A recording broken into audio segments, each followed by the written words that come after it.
আজকে আমি তোমাদেরকে দেখাচ্ছি নারকোল পাতুরি।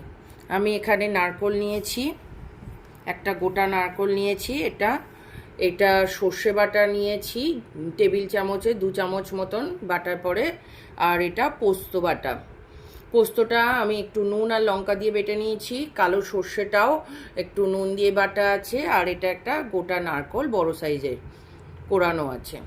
আর রয়েছে কাঁচা লঙ্কা 2-3টে, তোমাদের টেস্ট অনুযায়ী দেবে। এর মধ্যে আমি একটু সর্ষের তেল দেব। পাতুরি একটু বেশি করেই তেল দিতে হয়। বাটার সময় সর্ষে আর পোস্ততে নুন দেওয়া ছিল, তাই আর অল্প নুন দেব আমি। তোমরা তোমাদের টেস্ট মতন নুন দিয়ে দেবে। এগুলোকে খুব ভালো করে মিক্সড করব।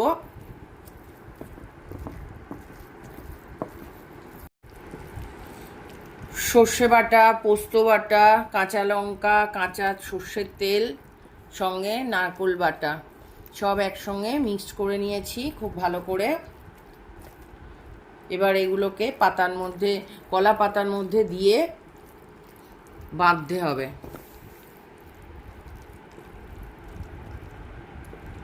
আমি এখানে 2টো কলা পাতা নিয়েছি।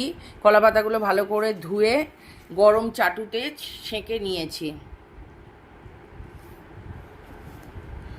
গরম চাটুতে সেঁকে না নিলে মোড়াতে গেলে অনেক সময় ভেঙে যায়, সেই জন্য আমি গরম চাটুতে সেঁকে নিয়েছি। কলা পাতার মধ্যে আমি ওই মিক্সটা দিয়ে দিয়েছি। এবার এটাকে সাবধানে মোড়াতে হবে।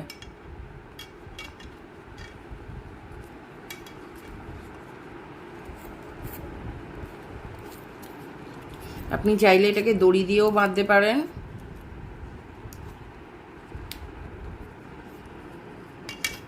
আর নাহলে টুথপিক দিয়েও বাঁধতে পারেন।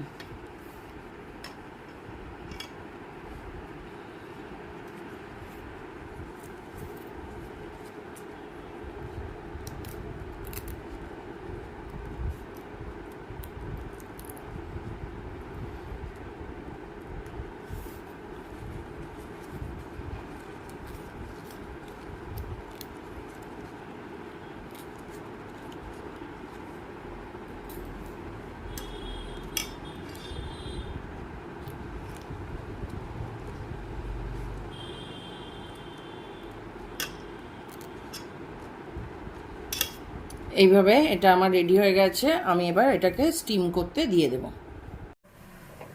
আমি এখানে ভাপানোর জন্য করতে দিয়ে দিয়েছিলাম। এর তলায় জল আছে, ভেপার উঠছে। এটার মধ্যে আমি এবার এটাকে বসিয়ে দেব। এটাকে চাইলে তেলের মধ্যে ভাজাও যেতে পারে স্টিম না করে। আমি এটাকে স্টিম করতে দিয়ে দিয়েছি। 20 মিনিট বাদে আমি এটা নামিয়ে নেব। আমার নারকোল পাতুরি রেডি। নারকোল পাতুরির মধ্যে কি দিয়েছি তো আপনাদের জানিয়েছি। এবার একটা কাঁচা লঙ্কা আর একটু সর্ষের তেল দিয়ে পরিবেশন করব গরম ভাতের সাথে। আপনারাও করে খাবেন। ভালো লাগলে অবশ্যই আমার চ্যানেলটা লাইক, কমেন্ট, সাবস্ক্রাইব করবেন। Bye bye.